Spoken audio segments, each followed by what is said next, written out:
Ẹ jẹ́ á ṣàgbéyẹ̀wò ohun tó fẹ́ ṣẹlẹ̀ sí gbogbo ìràwọ̀ pátá lónìí tí ń ṣọjọ́ Friday, May 8 ọdún 2026 tá a wà nínú ẹ̀ yìí. Mo kí Ọlọ́run bá mo ṣèbà Olódùmarè, ìbà akọ́dá ayé, ìbà aṣẹ̀dá ọ̀run, mo ṣèbà Ọ̀rúnmìlà, atórí ẹni tí ò sunwọ̀n ṣe, ẹlẹ́rìí ìpín tòun tàyànmọ́, mojúbà ọkùnrin, mojúbà obìnrin, mo kí gbogbo ojú tó ń wò mí níbikíbi tí ẹ ti ń gbọ́ mi káàkiri àgbáńlá ayé. Ẹ̀yin tẹ́ ń wò mí pátá ẹ bá ń share fídíò yìí, ẹ pín kó jẹ́ òwúrọ̀ àtàǹfààní fọ́pọ̀ ènìyàn. Ojú tẹ́ fi ń wò mí ò ní fọ́, bẹ́ẹ̀ ọwọ́ tẹ́ fi ń bá mi share rẹ̀ ẹ ní fi gbọ́mọ sí, ẹ sì ní fi gba lẹ́tà ìbànújẹ́ láṣẹ Èdùmàrè. Ẹ̀yin oníràwọ̀ iná tó kanra yan Aries tàbí láàrin March 21 sí April 20, ọjọ́ tòní, ọjọ́ ayọ̀ ọjọ́ ìdùnnú ló jẹ́, ọjọ́ ìrọ̀rùn ló sì jẹ́ pẹ̀lú. Ọjọ́ tòní ọjọ́ tó dára, ọjọ́ tó sunwọ̀n lọ́jọ́ tòní jẹ́, ọjọ́ tó ṣe é pé gbogbo nǹkan yẹn á lọ sòsé, kò ní sí wàhálà, kò ní sí ìdààmú, àlàáfíà máa táyọ̀ lára yín lọ́jọ́ tòní, ara yín máa yá gágá, ẹ ní fíìlì bákan nínú àgọ́ ara rárá. Ẹ̀yin tó dàbí ìgbà pé nǹkan kan ti ń já yín láyà, nǹkan kan ti ń dùn mọ̀ọ́rù nínú ọkàn yín látàná, àbí ìṣù kan ti ń wáyé tó ṣe é pé ó ń bí àìbalẹ̀ ọkàn fún yín láti bíjọ́ mẹ́ta, èní máa tún yàtọ̀ tó ṣe é pé ẹ máa free, máyìndín yín máa free, tẹ́ bá máa lálàá gan àlá tó tayọ àlá ayọ̀, àlá ìdùnnú báyìí lẹ máa lá ní ọjọ́ ti tòní. Ọjọ́ tó ṣe é pé ẹ máa rí ìgbárùkùtì tó péye àti sọ́pọ́ọ̀tì tó péye látọ̀dọ̀ àwọn tó súnmọ́ yín ni. Ọjọ́ tó ṣe é pé gbogbo ẹ máa lọ bó ṣe yẹ kó lọ lẹ́sẹẹsẹ ló jẹ́. Àwọn nǹkan tẹ́tí ní iṣẹ́ tó ṣe é pé ẹ fẹ́ ṣe fún àwọn kọ́sọ́mà yín lọ́tùn lósì tó jẹ́ pé ó wà pending, ọ̀pọ̀lọpọ̀ rẹ̀ báyìí lẹ́ẹ̀rọ ayé falẹ̀mọ́ lọ́jọ́ tòní. Ọjọ́ ìdùnnú ọjọ́ ayọ̀ lọ́jọ́ tòní jẹ́ láàrin ẹ̀yin àtàwọn tó súnmọ́ yín pátápátá. Gbogbo wọn máa bá yín ṣe pẹ̀lú ìdùnnú, ẹ̀yin náà bá wọn ṣe pẹ̀lú ayọ̀. Tó bá ṣe é pé issue kan ti wáyé láàrin ẹ̀yin àti èèyàn tẹ́lẹ̀, gbogbo issue yẹn máa bẹ̀ sí die down pátápátá, tí ò ní sí wàhálà, tí ò ní sí ìdààmú mọ́. Ìdùnnú àtayọ̀ lẹ máa fi ṣiṣẹ́ níbi iṣẹ́, máa rí sọ́pọ́tà láyèkáyè, máa rí sọ́pọ́tà lọ́jọ́ tòní. Ẹ rí dájú pé ṣe dáadáa sáwọn èèyàn, ẹ múra dáadáa lè ní kí ẹ dùn rí lójú tí ẹ bá ń jáde lọ. Ẹ sì má ṣe lẹ́ǹkanra mẹ́nikẹ́ni, ẹ kó yàn mọ́ra dáadáa lọ́jọ́ tòní, kọjọ́ tòní lè dára kó lè tayọ. Iṣẹ́ á lọ dáadáa, relationship yẹn á lọ dáadáa, iye owó náà lè wọlé fún yín lọ́jọ́ tòní. Sky blue jẹ́ kọ́lọ̀ tó dára jù fún yín láti wọ̀ láṣọ lónìí. Ẹ máa rí ìdùnnú látara àwọn èèyàn tó pọ̀ lọ́jọ́ tòní. Aago 7 ní àṣálẹ́ sí aago 8 kọjá ìṣẹ́jú 15 ní àṣálẹ́ jí àkókò èyí tó dára jù fún yín tí ń ṣe lucky hour fún yín lénìí. Oníràwọ̀ ìpè alámọ̀ Taurus tàbí láàrin April 21 sí May 20, ọjọ́ tòní lè rí bákan.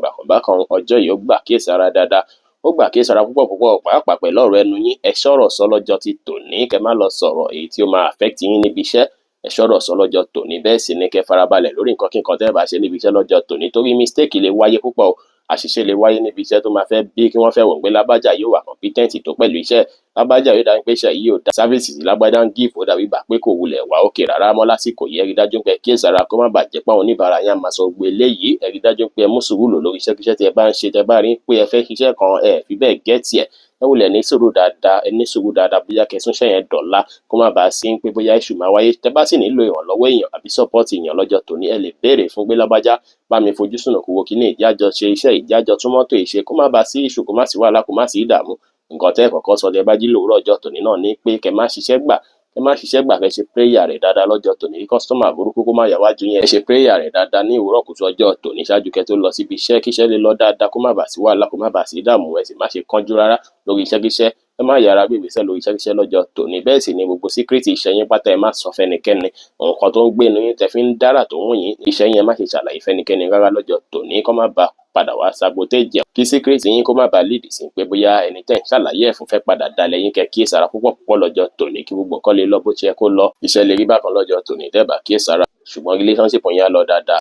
Èrè owó náà lè rí bákan lọ́jọ́ tòní, torí bí iṣẹ́ bá ti wọ́, owó náà lè dàbí ìgbà kó rí bákan. White jẹ́ kọ́lọ̀ tó dára jù fún yín láti wọ̀ láṣọ lónìí. Aago 8 kọjá ìṣẹ́jú 15 ní àṣálẹ́ sí aago 10 kù ìṣẹ́jú 15 ní àṣálẹ́ jí àkókò èyí tó dára jù fún yín tí ń ṣe lucky hour fún yín lénìí. Oníràwọ̀ afẹ́fẹ́ aláwàdà Gemini tàbí láàrin May 21 sí June 21, ọjọ́ tòní, ọjọ́ oríire báyìí ló jẹ́, ọjọ́ ayọ̀ ọjọ́ ìdùnnú ló jẹ́ o. Ọjọ́ tó ṣe é pé ẹ̀yin fúnra lára yín ó ṣeéṣe lówùúrọ̀ kùtù ọjọ́ tòní tẹ́ máa hùwà kan tó máa tayọ, tàbí kí ẹ rí àǹfààní jẹ, tàbí kí ẹ róre gbámú látọ̀nà jíjìn kan pẹ̀lú. Ọjọ́ oríire ló jẹ́ throughout ọjọ́ tòní. Ire àtàǹfààní ilẹ̀ òkèrè ó wà fún yín dáadáa, ire àtàǹfààní ilẹ̀ òkèrè wà fún yín púpọ̀. Ohun tẹ́ ti ń fojú sùn pé kíní yẹ kó wọlé fún mi, oore yẹ kó drop, owó yẹ kó drop, ó yẹ kí transfer tó ṣe tó dàbí ìgbà pé ó hang látijọ́ mẹ́ta yìí, ó yẹ kó ti wọlé. Gbogbo nǹkan yìí máa fẹ́ ṣẹlẹ̀ lásìkò yìí o. Àwọn oore tó sì fẹ́ wọlé fún yín lásìkò yìí, oore tó ṣe pé á bí dùnú á báyọ̀, tó ṣe pé ó lè tún yí ìgbésí ayé ẹni padà sí rere ni àwọn oore yìí jẹ́. Bẹ́ẹ̀ sì lọ́jọ́ tòní gba ìkíyèsára dáadáa púpọ̀. Kẹ́ rí dájú pé ẹ wá ìmọ̀, kẹ́ má ní pé bóyá ẹ fẹ́ fi ọgbọ́n ara yín nìkan ṣe nǹkan tẹ́ bá fẹ́ ṣe lásìkò yìí. Tẹ́ bá wọn gbé ìgbésẹ̀ kan mo fẹ́ gbé lásìkò yìí, ẹ béèrè sí ṣáájú kí ẹ tó gbé, kí ó lè jẹ́ ìtọ́sọ́nà fún yín láti má lè ṣe ẹsẹ̀ gbé rárá. Àfọgbọ́n ọlọ́gbọ́n ṣọgbọ́n kì í jẹ́ ká pe àgbà ní wèrè. Ẹ rí dájú pé ẹ fọgbọ́n ọlọ́gbọ́n ṣọgbọ́n dáadáa lọ́jọ́ tòní kí gbogbo nǹkan lè lọ dáadáa lọ́jọ́ tòní. Èyí ni nǹkan tẹ́ tí ń hope fún yẹn, tẹ́ tí ń retí pé nǹkan ìmúrúkọ ẹ̀ ní ti rere ní gbogbo nǹkan yẹn ṣeéṣe kó wọlé fún yín lẹ́nìí. Kò sí wàhálà rárá lọ́jọ́ tòní. Gbogbo nǹkan máa lọ sòsé, ẹ̀yin gan máa free lẹ́nìí. Freedom yín báyìí lẹ máa fẹ́ púpọ̀ lọ́jọ́ tòní. Bí kẹ́ free, bí kí ẹ má rí nira, kẹ́ má rí wàhálà, kẹ́ má rí disturb kankan. Bẹ́ẹ̀ sì ni yóò rí. Kò ní sí nira, kò ní sí wàhálà, kò ní sí disturb. Iṣẹ́ á lọ dáadáa, relationship yín náà lọ dáadáa, ire owó náà lè wọlé fún yín lẹ́nìí. Aago mẹ́ta kù ìṣẹ́jú mẹ́wàá ní ọ̀sán sí aago mẹ́rin kù ìṣẹ́jú mẹ́wàá lọ́sàn jí àkókò èyí tó dára jù fún yín tí ń ṣe lucky hour fún yín ní ọjọ́ tòní. Oníràwọ̀ omi agbára cancer tàbí láàrin June 22 sí July 22 ọjọ́ tòní, ọjọ́ ayọ̀, ọjọ́ ìdùnnú, ọjọ́ oríire báyìí ni ọjọ́ yìí jẹ́. Ọjọ́ tó ṣe pé gbogbo làkàkà àtijọ́ mẹ́ta, gbogbo stress tó ń ṣẹlẹ̀ látijọ́ yìí, gbogbo issue tó ti ń wáyé látijọ́ yìí, gbogbo ẹ máa bẹ̀ sí die down, gbogbo ẹ máa dìrọ̀rùn tó ṣe pé ẹ máa bẹ̀ sí free, máìdí yá bẹ̀ sí free, gbogbo nǹkan bẹ̀ sí free fún yín. Ọjọ́ ìjọjọ́ tí ó ṣe pé kò ní sí wàhálà rárá láàrin èèyàn tó lólùfẹ́ yín, kò ní sí wàhálà láàrin èèyàn àti ọ̀gá níbi iṣẹ́, láàrin èèyàn àti customer kò ní sí problem, gbogbo nǹkan máa lọ sòsè. Kódà àwọn nǹkan tẹ́ ẹ̀ ṣiṣẹ́ fún bí oore tẹ́ ẹ̀ ṣiṣẹ́ fún lásìkò yìí ó ṣe ṣe kí ó wọlé fún yín tó ṣe pé stress tẹ́ máa ní lórí nǹkan yẹn gan ò lè tó nǹkan, ọkọ̀ máa dàbí ìfà fún yín lásìkò yìí ni ó ṣe ṣe kiri tẹ́ ẹ̀ ṣiṣẹ́ fún kó locate yín lọ́jọ́ tòní, bóyá látara nǹkan tẹ́jọ́ dàpọ̀ pẹ̀lú èèyàn tó sì dàbí ìgbà pẹ́ tí ẹ ti sọ̀rọ̀ tí náà pé ó kíní ti lọ jàre, ó ṣe ṣe kí nǹkan yẹn kí ó padà wá wọ́ọ̀kì fún yín, tẹ́ máa fi dúpẹ́, tẹ́ máa fi gbégbé ọpẹ́ ní ọjọ́ tòní. Ọjọ́ oríire lọ́jọ́ tòní jẹ́ láàrin èèyàn àti gbogbo ènìyàn tó rọ̀gbà yín ká pátá. Iṣẹ́ á lọ dáadáa, relationship yín náà lọ dáadáa, ire owó náà lè wọlé fún yín lénìí. Pink jẹ́ kọ́lọ̀ tó dára jù fún yín láti wọ̀ láṣọ lónìí. Advice tí màá tún wá ní fún yín náà ní pé ẹ farabalẹ̀ lọ́jọ́ tòní, kẹ́ wòye sí àwọn nǹkan tẹ́ ń ṣe fúnra lára yín nínú ọkàn ara yín, kẹ́ wò pé ṣé kìíní ìṣó da ṣáṣọ́nà tí mò ń tọ́ ìṣọ́nà ni àbí kí n yí padà àbí kí n wọ́n nǹkan mí ṣe. Kẹ́rí dájú pé ẹ ronú jinlẹ̀ láwọn kan yìí lórí, tó bá sì gbà kẹ́ ṣèwádìí, ẹ lè ṣèwádìí onírúurú. Ẹ kàn sí wa ní WhatsApp 09033897161. Tẹ́ bá ṣèwádìí onírúurú ó tún ṣe ṣe kí lè tún jẹ́ ìtọ́ni lásìkò yìí fún àwọn kan tó ṣe pé ẹ̀ ń wò pé kíní ìṣe bí yẹ kó wà lélẹ̀, ṣé bó ṣe yẹ pé bí ò ṣe yẹ kó wà lélẹ̀, ṣé wà tó yẹ kí n wò lélẹ̀, ṣé wà tí ó yẹ kí n wò lélẹ̀, tó lásìkò yìí àsìkò tó ṣe pé ẹ lè lò ó láti fi yí ayé yín padà báyìí ló jẹ́. Aago 4 kù ìṣẹ́jú mẹ́wàá lọ́sàn sí aago 5 kù ìṣẹ́jú mẹ́wàá ní ìrọ̀lẹ́ jí àkókò èyí tó dára jù fún yín tí ń ṣe lucky hour fún yín lénìí. Oníràwọ̀ iná tó gbóná rere Leo tàbí láàrin July 23 sí August 22 ọjọ́ tòní, ọjọ́ tó gbà kí sara dáadáa ló jẹ́, ọjọ́ tó gbà kí sara púpọ̀ ló jẹ́ látàrí pé olólùfẹ́ lè sọ yín lẹ́nu, ọ̀gá lè sọ yín lẹ́nu níbi iṣẹ́, oríṣiríṣi ìsọlẹ́nu lè fẹ́ wáyé lọ́jọ́ tòní. Tẹ́ bá kí sara dáadáa, issue lè wáyé láàrin èèyàn àti ẹni tó dàbí olólùfẹ́ yín. Ẹni tó dàbí olólùfẹ́ yín lè máa rẹ̀ lọ́ngbà tí ó tọ́ sí yín tàbí kí wọ́n bẹ̀ẹ̀ sí máa hùwà bákan kó fẹ́ máa hùwà tó ṣe pé ẹ máa fẹ́ máa bèyìn pé kí ló dé tí lágbájá ń ṣe báyìí, kí ló dé tí tàmẹ̀dù ń ṣe báyìí. Bẹ́ẹ̀ sì ni níbi iṣẹ́ náà ó ṣe ṣe kí èèyàn fẹ́ rojọ́ mọ́ta yín lẹ́sẹ̀ tàbí kí wọ́n fẹ́ sọ ọ̀rọ̀ lọ́nà tí ó tọ́ sí yín tàbí kí ẹ fẹ́ rí àwọn kan tó dàbí ìwọ̀sí àbí ẹ̀gbin díẹ̀ lọ́jọ́ tòní. Ẹ rí dájú pé ẹ mú sùúrù lò púpọ̀, ẹ mú sùúrù lò dáadáa lọ́jọ́ tòní. Nǹkan tẹ́ ti ń ṣe níbi iṣẹ́, irinṣẹ́ tẹ̀ ń lò ó ṣeéṣe kí ó dédé rí bákan, bóyá o lè ní fọ́ọ̀tì ni àbí nǹkan kan kẹ̀kẹ́ sára lásìkò yìí. Àsìkò yìí ò sásìkò tẹ́lẹ̀ ní pé ẹ fẹ́ rajà tuntun síbi iṣẹ́. Bẹ́ẹ̀ sì ni jíròrò nípa bí iṣẹ́ yín ṣe ń lọ fún ẹnikẹ́ni kò dára rárá lọ́jọ́ tòní. Ẹ kíìpù ọ̀rọ̀ iṣẹ́ yín, ẹ kíìpù ẹ̀ síkírètì dáadáa láàrin èèyàn tó lólùfẹ́ yín náà sì rí gbogbo múùdù tó bá gbé wá pátá. Ẹ rí dájú pé ẹ mú sùúrù lò, kẹ́ fún wọn ní táìmù dáadáa, ẹ fún wọn ní spéèsì kí gbogbo ẹ lè rọrùn, káàrin yín lè padà dìrẹ́pọ̀ padà. Ó má sì ń pé bóyá ẹ máa sọ̀rọ̀ tó ṣe é pálọ̀ bí kí iṣu fẹ́ ṣẹlẹ̀ láàrin ẹ̀yin méjèèjì. Ẹ kí sára dáadáa lọ́jọ́ tòní. Iṣẹ́ lè rí bákan, relationship yín náà lè rí bákan, orí owó náà lè rí bákan lọ́jọ́ tòní, ṣùgbọ́n bí ní ṣe rí ọ̀la lè má rí bẹ́ẹ̀. Light pink jẹ́ kọ́lọ̀ tó dára jù fún yín láti wọ̀ láṣọ lónìí. Aago 1 kù ìṣẹ́jú 15 ní ọ̀sán sí aago 2 kù ìṣẹ́jú 15 ní ọ̀sán jí àkókò èyí tó dára jù fún yín tí ń ṣe lucky hour fún yín lénìí. Oníràwọ̀ erùpẹ̀ funfun Virgo tàbí láàrin August 23 sí September 22 ọjọ́ tòní, ọjọ́ tí ó dára ló jẹ́, ọjọ́ tó sunwọ̀n ló jẹ́ pẹ̀lú. Ọjọ́ ìtura jọjọ iṣẹ́, ọjọ́ tó ṣe é pé ẹ máa fẹ́ máa busy gan, iṣẹ́ máa fẹ́ peléke, busy máa fẹ́ pọ̀ púpọ̀ fún yín lọ́jọ́ tòní. Ẹ máa gèsẹ́ tí àwọn kankan gba gbèsè ayé yín pé nǹkan yìí mo fẹ́ tó báyìí, nǹkan yìí mo fẹ́ ṣe báyìí, báyìí mo yẹ fẹ́ tó plan ayé mi, báyìí mo yẹ fẹ́ ṣètò ayé mi. Àwọn nǹkan yìí máa wà lọ́kàn yín púpọ̀ lọ́jọ́ tòní. Tíṣẹ́ bá pọ̀ rẹpẹtẹ, ẹ rí dájú pé ẹ ṣe ní jẹ̀lẹ̀kẹ́, ẹ ṣe ní ṣísẹ̀ntẹ̀lé, ẹ má kọrin méjì bọ́ná lẹ́ẹ̀kan ṣoṣo, kò dára. Ẹ ronú jinlẹ̀ ṣáájú kẹ́ tó gbé ìgbésẹ̀ iṣẹ́ lọ́jọ́ tòní náà pẹ̀lú. Bẹ́ẹ̀ sì ni kò dára kí ẹ ní pé ẹ fi iṣẹ́ ṣeré rárá lọ́jọ́ tòní àbí fi iṣẹ́ falẹ̀, èyí ò dára rárá. Ẹ falẹ̀ mọ̀ṣẹ́ dáadáa lọ́jọ́ tòní o. Tó bá ṣe pé bóyá bí àìsàn kan ti ń wáyé láàgọ́ ara ọ̀pọ̀lọpọ̀ tẹ́lẹ̀, àwọn àìsàn náà lè máa dohun gbàgbé díẹ̀díẹ̀ lọ́jọ́ tòní. Ẹ lè máa fìrì lébi gbà pé àìsàn yìí ti ń lọ ṣá, orí fífọ́ ẹ̀ ti ń lọ, ikọ́ tó ń wò mí ti ń ṣẹ́pẹ́rẹ́ díẹ̀. Ọjọ́ tòní jọjọ́ tó ṣe pé gbogbo eléyìí lè ṣẹlẹ̀. Ẹ rí dájú pé ẹ fi iṣẹ́ ṣeré, bẹ́ẹ̀ sì nílé ara yín náà rí dájú pé mójútó dáadáa ní ọjọ́ tòní. Iṣẹ́ á lọ dáadáa tẹ́ bá ráyè fàlẹ́ mọ́ṣẹ́ dáadáa, igi owó máa wọlé fún yín lọ́jọ́ tòní, bẹ́ẹ̀ sì ni relationship yín náà lọ́jọ́ tòní kò lè sí wàhálà rárá. Light green jẹ́ kọ́lọ̀ tó dára jù fún yín láti wọ̀ láṣọ lónìí. Aago 6 kọjá 30 ìṣẹ́jú láàárọ̀ sí aago 8 kọjá ìṣẹ́jú 10 láàárọ̀ jí àkókò èyí tó dára jù fún yín tí ń ṣe lucky hour fún yín lénìí. Oníràwọ̀ afẹ́fẹ́ márìmí fún Libra tàbí láàrin September 23 sí October 22 ọjọ́ tòní.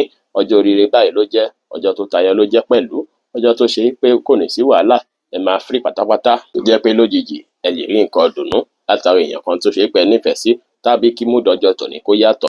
Ọjọ́ ìdùnnú ọjọ́ ayọ̀ lọ́jọ́ tòní máa jẹ́ ìdùnnú tó dàbí gbàpó sáfẹ́rẹ́, adùn tó dàbí gbàpó sáfẹ́rẹ́ láti ọjọ́ méjì sẹ́yìn, adùn yẹn máa wáyé lọ́jọ́ tòní, ìdùnnú yẹn máa wáyé lọ́jọ́ tòní o, ẹ máa feel difference lọ́jọ́ tòní, ọpọlọ yẹn bẹ̀rẹ̀ sí jí pépé, ẹ máa bẹ̀rẹ̀ sí nífẹ̀ẹ́ sí àwọn kan tó ṣe pé á tẹ́yín lọ́rùn, ìtẹ́lọ́rùn ara yín lẹ̀ máa wá lọ́jọ́ tòní, ó sì dára kẹ́ ṣe bẹ́ẹ̀, ẹ̀já yẹ orí yín kẹtẹ́ra yín lọ́rùn lọ́jọ́ tòní. Iṣu tó ti ń wáyé láti ọjọ́ mẹ́ta láàrin èèyàn tó lólùfẹ́ yín, iṣu náà máa bẹ̀rẹ̀ sí die down, ẹ máa bẹ̀rẹ̀ sí ro tìfẹ́ mọ́ra yín lára lọ́jọ́ tòní, tẹ̀sí máa padà gbà fúnra yín lọ́jọ́ tòní tí ò ní sí wàhálà, tí ò ní sí ìdààmú. Gbogbo ohun tí ẹ bá ń ṣe pátápátá wọn ló máa táwọn èèyàn lọ́rùn, bẹ́ẹ̀ sì níbikíbi tẹ bá wà àwọn èèyàn máa nífẹ̀ẹ́ yín dáadáa, ẹ máa lẹ́wọ̀n fẹ́ dáadáa lọ́jọ́ tòní. Ọjọ́ ìyọjọ́ oríire ló jẹ́, ẹ wá gbọ́dọ̀ ṣe yángá ju bó ṣe yẹ lọ, ẹ gbọ́dọ̀ ká apá sókè ju bó ṣe yẹ lọ, ẹ mú sùúrù lò díẹ̀, ẹ ní ìrẹ̀lẹ̀ púpọ̀ kí ọjọ́ tòní lé lọ dáadáa. Ẹ̀yin tẹ́ ń ṣiṣẹ́ náà lọ́jọ́ tòní ní ààyè iṣẹ́, ó ṣeé ṣe káwọn èèyàn gbóríyìn fún yín, káwọn èèyàn tún ta yín lọ́rẹ tàbí káwọn èèyàn tún dá yín mọ̀ sí dáadáa láàyè iṣẹ́ lọ́jọ́ tòní. Kò ní sí wàhálà, kò ní sí ìdààmú rárá lọ́jọ́ tòní. Iṣẹ́ á lọ dáadáa, relationship yín á lọ dáadáa, ire owó náà lè wọlé fún yín dáadáa lọ́jọ́ tòní pẹ̀lú. Yẹ́lò jẹ́ kọ́lọ̀ tó dára jù fún yín láti wọ̀ láṣọ lónìí.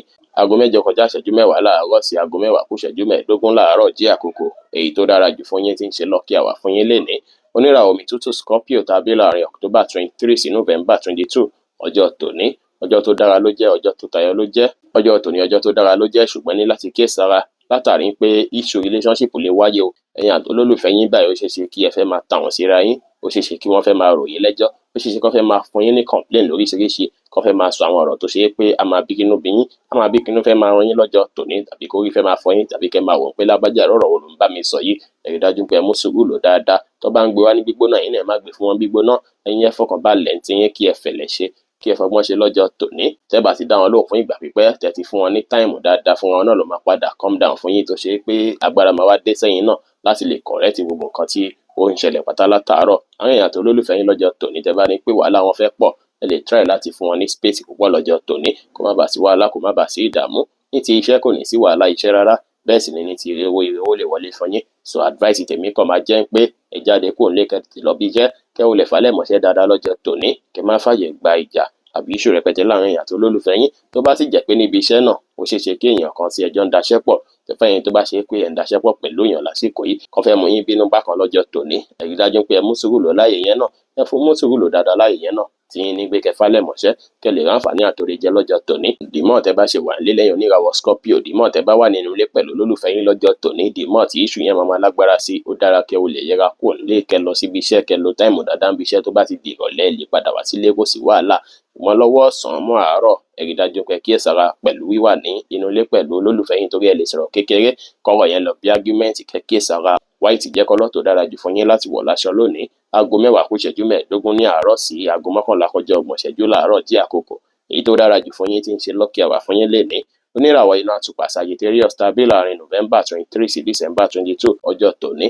Ọjọ́ tó dára ló jẹ́ láàrin àti gbogbo èèyàn tó gbọ́gbà yín ká. Ìfọ̀rọ̀wérọ̀ tí yín lè ní ó máa já geere, ọ̀rọ̀ yín máa solid, ọ̀rọ̀ yín á fìdí múlẹ̀ dáadáa, dàbí ìgbà pẹ́ ń pàṣẹ báyìí ló máa rí lọ́jọ́ tòní. Ẹran ọ̀fẹ́ yín máa lé kan sí, àwọn èèyàn máa fi bí ìgbà pé tó bá wá bá yín jẹ bá jọ jókòó rojọ́, á mú ìtura báwọn, á mú àlàáfíà, mú fọkànbalẹ̀ báwọn, ó ṣeéṣe káwọn èèyàn fẹ́ máa bá yín láti jíròrò lọ́jọ́ tòní, tó ṣe pé ẹ̀yin fúnra lára yín náà sì rèé, ẹ̀yin gan máa jíròrò nípa àwọn kankan lọ́jọ́ tòní. Ẹ wá kíyèsára pẹ̀lú àwọn kan tó jọ mọ́ secret yín, ṣe mọ̀ pé secret is power, tẹ́ bá ti lè keep secret yín kò sí wàhálà lọ́jọ́ tòní. Ẹ wulẹ̀ báwọn èèyàn ṣe pẹ̀lú àwàdà àti ẹ̀rín àti ẹ̀fẹ̀, ṣùgbọ́n wọ́n lẹ́rìn dáadáa, ìṣe náà má fún wọn, kò sí wàhálà, kò sí ìdààmú látara àwọn èèyàn tó súnmọ́ yín gan, ó ṣeéṣe kẹ́ àǹfààní jẹ látara ẹ̀gbọ́n àbábúrò, ó ṣeéṣe kẹ́ idea tó máa ràn yín lọ́wọ́.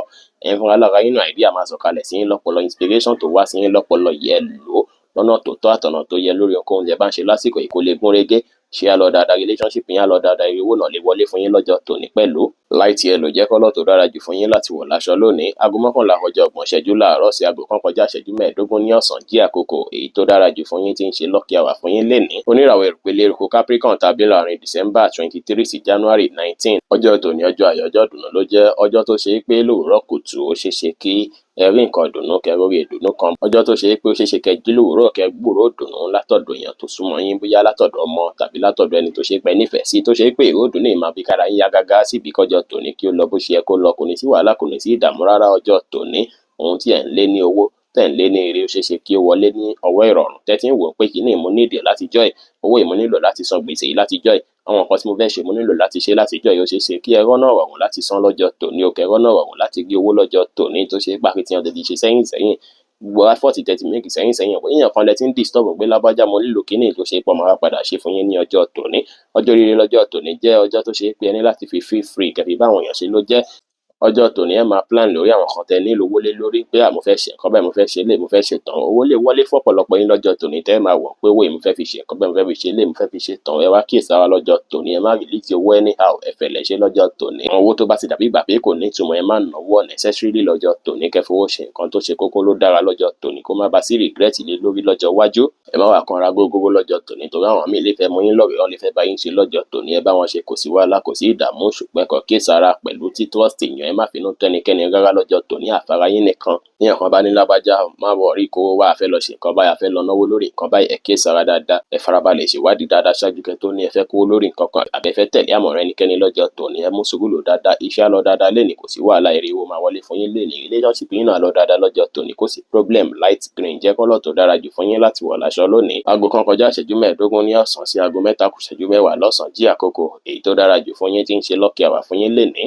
Oníràwọ̀ afẹ́fẹ́ oníbìínú Aquarius tàbí láàrin January 20 sí February 18 ọjọ́ tòní ọjọ́ tó dára ló jẹ́ ọjọ́ tó sunwọ̀n ló jẹ́ pẹ̀lú ọjọ́ tó ṣe é pé ẹ máa rí àwọn nǹkan tó ṣe é pa tayọ agbára yín máa lékún sí lọ́jọ́ tòní ẹ máa fi ìbí gbà pé ẹ̀yin gbọ́dọ̀ yí padà yín kó padà gègé gbọ́dọ̀ dé ẹ wá kíyèsára ẹ má wò ó pé bóyá torí pé ẹ̀ ń fẹ́ ká yín yí padà lójijì torí ẹ̀ ń fẹ́ káwọn kankan yí padà kẹ́ wá máa kọ́jú bó ṣe yẹ lọ kẹ́ wá lọ ṣe nǹkan tí ó tọ́ tẹ́ bá ṣe nǹkan tí ó tọ́ lásìkò yìí ó ṣeéṣe kí ẹ̀sùn ẹ̀fẹ́ kẹ́ ní kíákíá ní kọ́mọ́kóbó torí pílánẹ̀tì tó wà ní ìràwọ̀ yín lọ́wọ́lọ́wọ́ báyìí tí ń ṣe Pluto ó ti wà ní retrograde tó sì ṣetán láti gbẹ̀san lọ́jọ́ tòní tí ẹ bá kíyèsára sún ìdí èyí ẹ ṣọ́wá wò dáadáa lọ́jọ́ tòní ẹ wà pẹ̀lẹ́ ó ṣeéṣe lọ́jọ́ tòní kí ẹ fẹ́ rí nǹkan tá fẹ́ mú yín bínú nínú ilé gangan lọ́jọ́ tòní ẹ lè kọ́ ẹgbẹ́ni tó máa fẹ́ ròyìn lẹ́jọ́ tàbí tá fẹ́ fún yín ní stress tàbí tá fẹ́ bá yín fa wàhálà nílé lọ́jọ́ tòní ẹ kíyèsára ẹ má bẹ́nikẹ́ni jà lọ́jọ́ tòní ẹ má tíyàn ẹ má lẹ́yìn fọwọ́ tíyàn abẹ́ ń báyàn ja ìjà ń pé à ń ja ẹ̀ṣẹ́ à ń là nǹkan mọ́yàn lórí lọ́jọ́ tòní Ọlọ́run ní jẹ́ ká rí láburú èèyàn ní dákẹ́ mọ́ yín lọ́wọ́ láṣẹ Ọlọ́run ọba ẹ kíyèsára dáadáa lọ́jọ́ tòní kí ẹ mú sùúrù lò ní àyíká yìí lọ́jọ́ tòní pàápàá láyìíká yín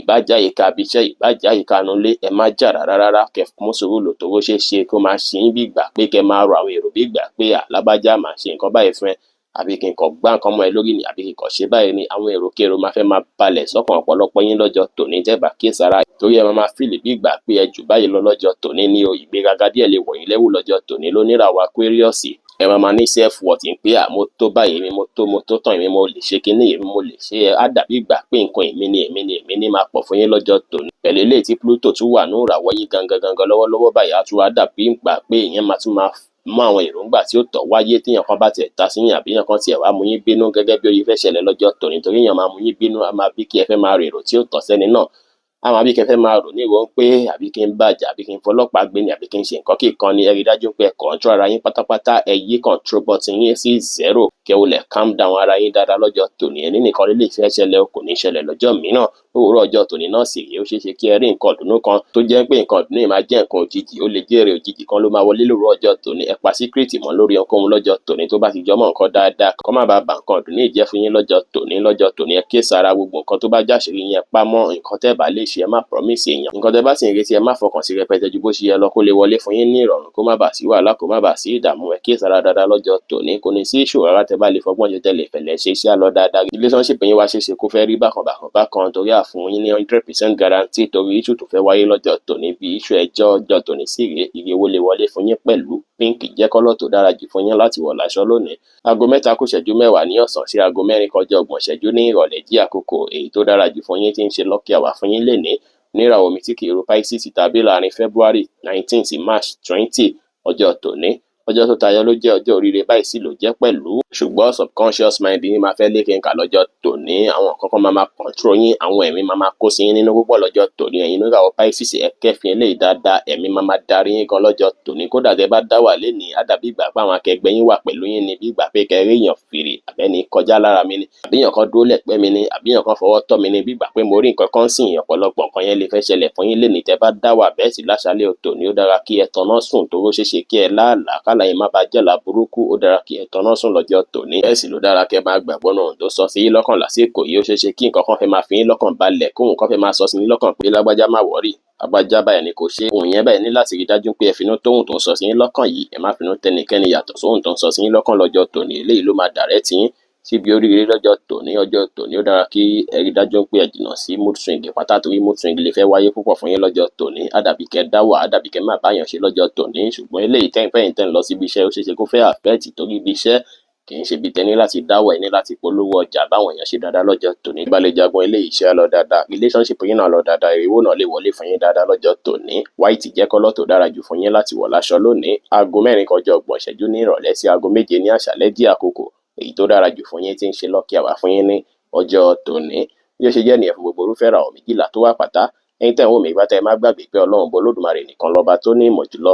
ẹ̀yin tẹ́ fẹ́ ṣèwádìí onírúurú láǹfààní àti kàn sí wa ní WhatsApp 09033897161. ire gbogbo á jẹ́ tiwa lónìí, lọ́sẹ̀ yìí, lóṣù yìí àti ní gbogbo ọjọ́ ayé wa láṣẹ Èdùmàrè. ire o.